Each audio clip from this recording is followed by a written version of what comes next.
everybody. I am making another video, kind of to recap my year in mental health. It's been a while since I posted a video. I posted a couple throughout the year, but I deleted them because I'm a wimp who can't take constructive criticism very well. And so the things that I've been doing wrong in my job, or that I might not have been taking a very therapeutic approach to, I've kind of had to take in. And I do realize maybe I should make the video. I don't know if I deleted them or hid them, but maybe I should make them public. And because a lot of that was still learning experience for me. To recap, I am a mental health technician. I work night shift on the crisis stabilization unit. And so at night, most of the patients are sleeping. You have a couple that are up and down throughout the night, but I don't work with them, all of them, for several hours while they're awake and while their symptoms are banging, you know what I'm saying? So, yeah, I work on the crisis stabilization unit, which tends to be mostly schizophrenic or bipolar, manic, those kinds of patients. And so far, I really, really enjoy my job. The first video that I posted, not to give too much information away about the patient, but she had other issues going on besides her mental health issues. They kind of put me in a tough position being with a patient that had all that going on, and it being my first couple weeks. But like I said, that's how you get experience. And I definitely don't have as much experience with the escalation or codes as somebody who would work day shift or swing shift or anything like that. But I've had my fair share of codes. I'm definitely more comfortable with calling codes and predicting when they're going to happen and knowing when to let a staff member know when something's going on or when something is about to pop off. I guess this video is just to follow up the first video that I posted, and maybe when I think about it, I'll post more stories and stuff like that.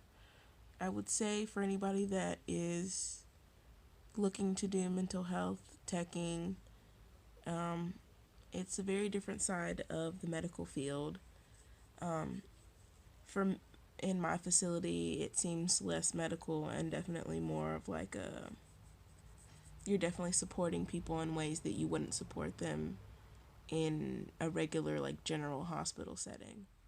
So one of the main struggles I think I have with being a tech is you're kind of like the front lines of when stuff goes down. And so I've learned that for me, through my experience, women tend to be harder to work with than men.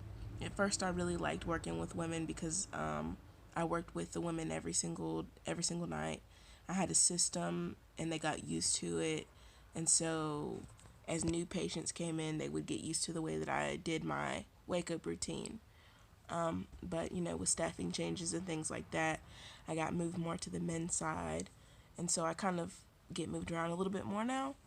And it seems like men are easier to work with. They might have more aggressive codes, but as a whole, for night shift, I would say. I don't know about any other kind of shift. I'm just speaking solely for night shift here. They seem a lot easier to wake up to get their vital signs. They seem a little more compliant. Like I said, at night, they seem more compliant with getting to bed and things like that. It's not all the time though. And the hardest part for me is working with the women, and I really don't like to stereotype, but through my experience, the women have seemed to be more catty. It's very easy to get into power struggles with them. For me, that is the hardest part, is when a patient is just like not gonna do what you ask them to do. It takes a lot for me to step back and realize, okay, this person is sick, you know. It's really hard for me to like not escalate it even more. So sometimes I have to be like, all right, I'm clearly a trigger for you, so I need to step back and maybe somebody else needs to talk to you or handle this situation because I'm not the person for it. I would say another problem that I've had is with, and I think this is everywhere, this is going to be everywhere you work, is with some of your team members. I think if you have a strong team, you're going to have a good shift. When you have a good team, you know somebody's got your back, you know that this stuff is going to get done. And you just kind of know, like, once you get your team, like, you know, like, it's going to be a good shift no matter what pops off. But with some people, it's like it seems like some nurses don't like to medicate as much when patients need it. And, you know, while I may not be a nurse, I like to think of it as these patients are sick and they need help. So when they're going through a state of crisis or they're having hallucinations or delusions and it's starting to rile them up, like they need medication. Like, yeah, they maybe we could take other steps to try to calm them down before medication, but they need something that's going to calm them down before they hurt themselves or hurt someone else. So yeah, to summarize, my first year, I've made a lot of mistakes. I've learned a lot. It's very vague, but seriously, I've made a lot of mistakes. That's kind of why I don't want to make I would like to make the video that I made public, but I've made a lot of mistakes. I've taken a lot of advice from other team members that was not great advice when dealing with patients.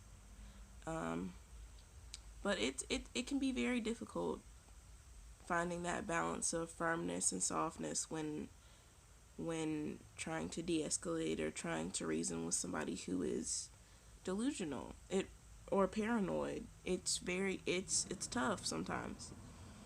So mental health is not for everybody, but I think if you have the heart to do it, you can do it. I think even I haven't had very many days that I've wanted to just like straight up quit my job. There's been like a couple, but it hasn't been worth it enough like for me to it hasn't been bad enough. Like I like what I do enough to keep going, and anytime that a situation happens that has gone wrong or different than I thought it would go, I take a step back and think what I could have done differently. So I think I'm going to stay in this field for a little while and see where it takes me.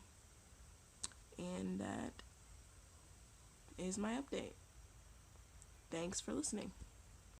Also, just wanted to add really quick, if I'm really bad at like making content and things. Clearly it's been a year since I've uploaded a video. But if you guys have any questions or want to share ideas, or want to share your experience with me of how your job is going, make some videos and tag me in them. I don't really know if you can tag on YouTube, but you know, I would like to hear how other people's, especially night shifters, how your experience has been. Anyway, once again, thank you for listening, and I will make another video at some point.